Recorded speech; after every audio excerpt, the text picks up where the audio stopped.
What up, everybody? It's me, Blake316, and I'm going to be honest with you guys. I was really hesitant to make this video because on this particular subject, on this particular topic, people get really sensitive over this. You know, their emotions go crazy and they can't handle it. God forbid that their particular console doesn't get picked as the better console. But being that I'm probably one of the only real gamers on YouTube whose opinion actually matters, I figured I had to do this video.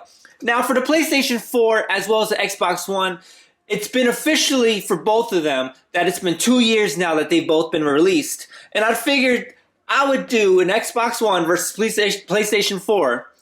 Which console is better after 2 years? Now, I'm going to start off with straight up the controllers. Now, this is kind of debatable, being that the Xbox One does have the Xbox One Elite controller, but I'm not going to add that into this conversation because it's an upgrade. It's a $150 upgrade, and it doesn't come with the system as soon as you buy it. So right now, I'm going to compare the Xbox One controller and the PlayStation 4 controller. And I'm going to flat out say this. This conversation right here, it's hands down the PlayStation 4 has the better controller.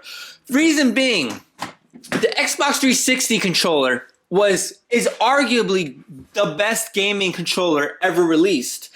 And the original stock Xbox One controller, it's a downgrade. There's a reason why there's an Xbox One Elite controller out right now, because it's a better controller than this right here. But unfortunately, that doesn't get shipped with the systems. It's not a stock controller, because you never know. Sony may make an Elite controller one day. Who knows? But right now, it's the original versus original, and you have to go with the PlayStation 4 controller. This feels leaps and bounds better in hands than this Xbox One controller. The Xbox One controller kind of feels cheap. It's kind of a real sad disappointment how the Xbox 360 controller is better than this one.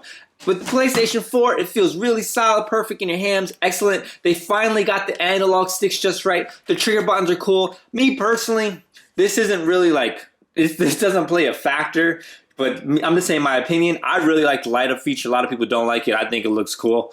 But hands down, PlayStation 4 controller is better than this Xbox One controller. Now let's move on. Let's talk about one of the big things right here. It's the games, it's the exclusives. Now, I have both systems, and I buy the exclusives that I'm interested in. Bloodborne, great exclusive. If you want to cry and enjoy video games at the same damn time, you're going to go with Bloodborne. The Last of Us Remastered, yeah, it's a PlayStation 3 game, but know what? It got remastered on the PlayStation 4, and it's a fucking system seller on the PlayStation 4, just like it was on the PS3. Granted, there's exclusives like Killzone, Knack, what other PlayStation 4 exclusives that are out that me personally, I wasn't interested in, which plays a factor in this conversation of what console has the better exclusives. You know, Xbox One has the Halo 5. Yes, Rise of Tomb Raider is a timed exclusive, but as far as after 2 years to up to 2016, it's an Xbox One exclusive. And the games like Gears of War Remastered, there's Titanfall. Yes, these games may be sooner released on the PlayStation 4, but right now they're Xbox One exclusives, which count in the factor. And in my opinion, Xbox One clearly has better exclusives. Why? Because guess what? I have a whole lot more Xbox One exclusives than the PlayStation 4 exclusives. I'm personally just not interested in those PlayStation 4 exclusives. I'm not interested in Knack. I'm not interested in subpar or below par 3D platformers. Killzone, in my opinion, it's just trash. It's just something I don't want to play. I'm not interested in those Japanese exclusives like Dragon Quest Online and the Sword Story Online. I don't even know if that's the proper title. Those are just games that I'm not interested in. Granted, they have great games like Bloodborne and The Last of Us, but those games, in my opinion, don't compete with Halo 5. They don't compete with a timed exclusive, which is exclusive right now to the Xbox One of the Rise of the Tomb Raider. Gears of War Remastered is an awesome remastered. That's way better than the God of War Remastered. Like the God of War 3 Remastered, I'm not interested in. I'm not interested in the Beyond Two Souls Remastered. I'm not interested in the Drive Club. In my opinion, the Xbox racing games are better. That's just my opinion. They have better games. There's better exclusives. There's better, not only exclusives, but better multiplayer exclusives. You have to add that into a factor. A lot of the PlayStation 4 exclusives are just campaigns. They're playing by yourself. Like once you beat them, they're done. Yeah, The Last of Us has a multiplayer campaign. I mean, a multiplayer online mode, but that shit ain't that good. Like you can't compare The Last of Us online to Halo 5 or Gears of War. There's no competition. Halo 5 multiplayer is leaps and bounds better than that.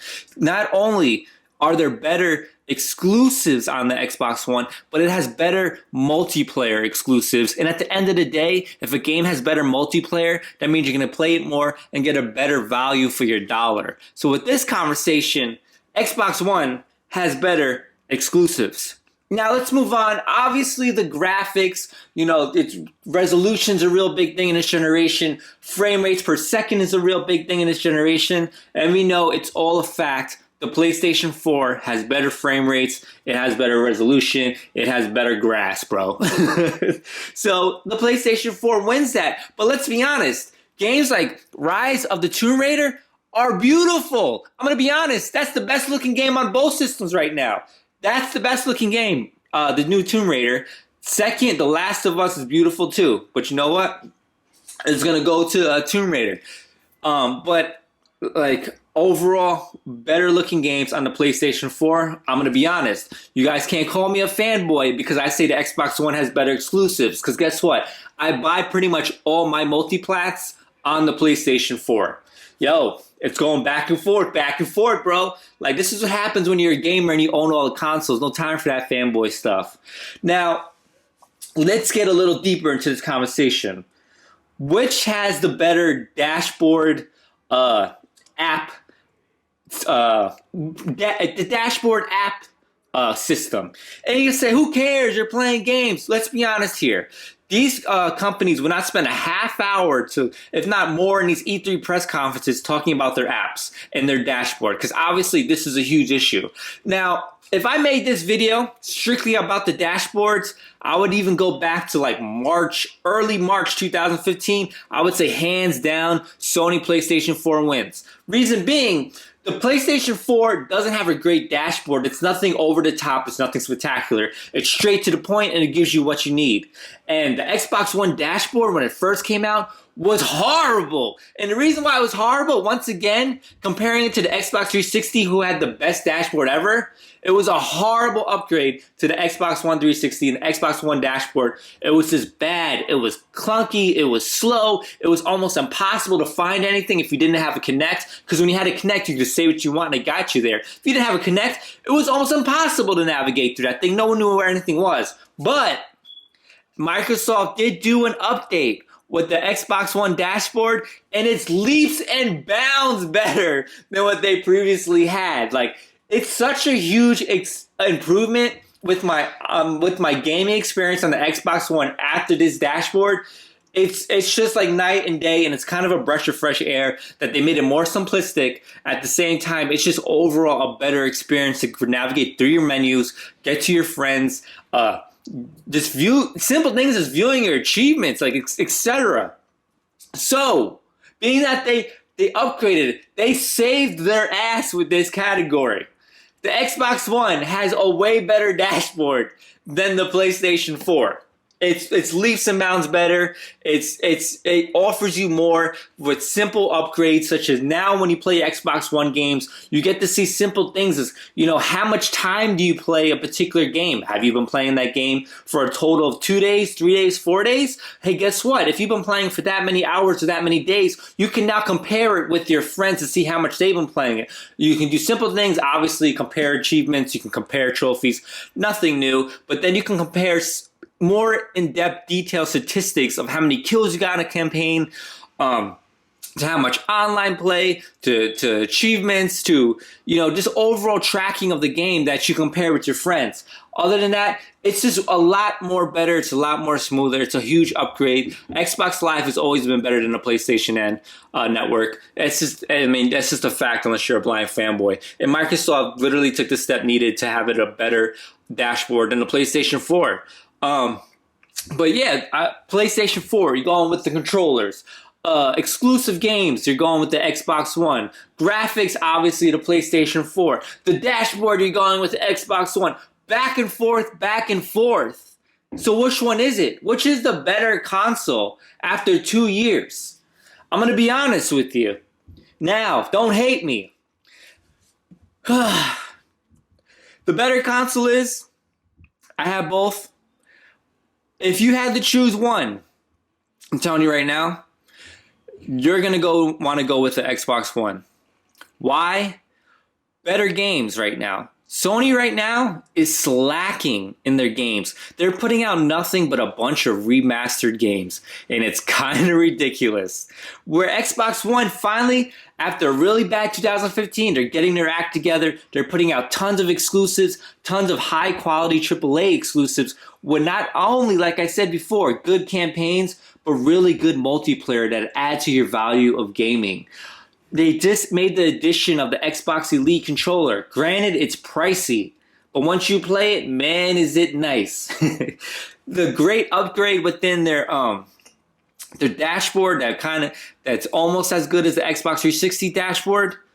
And last but not least, yeah, you know what? Slower frame rates, a little bit drop in your resolution, but we're gamers. Are you not going to have fun because the game has a little bit extra glitter on there? I mean, let's be honest here. But this is my opinion. This is my opinion. And I'm sure people are mad, but right now you're going to have to go with the Xbox One as so far after 2 years. But who knows? March comes around, February comes around, Street Fighter 5 comes out, Uncharted 4 comes out, PlayStation 4 might jump right back up there. Who knows? Maybe we'll do a year after 3. But right now, this is me, Blake 316, doing an Xbox One versus the PlayStation 4 after 2 years. If you want, feel free to do a video response, leave a comment. But we all know whose opinion really matters here. Make sure to subscribe for future. Make sure to subscribe for future videos. Follow me on Instagram, Facebook, as well as Twitter, Twitch.tv. Until next time, peace, bros.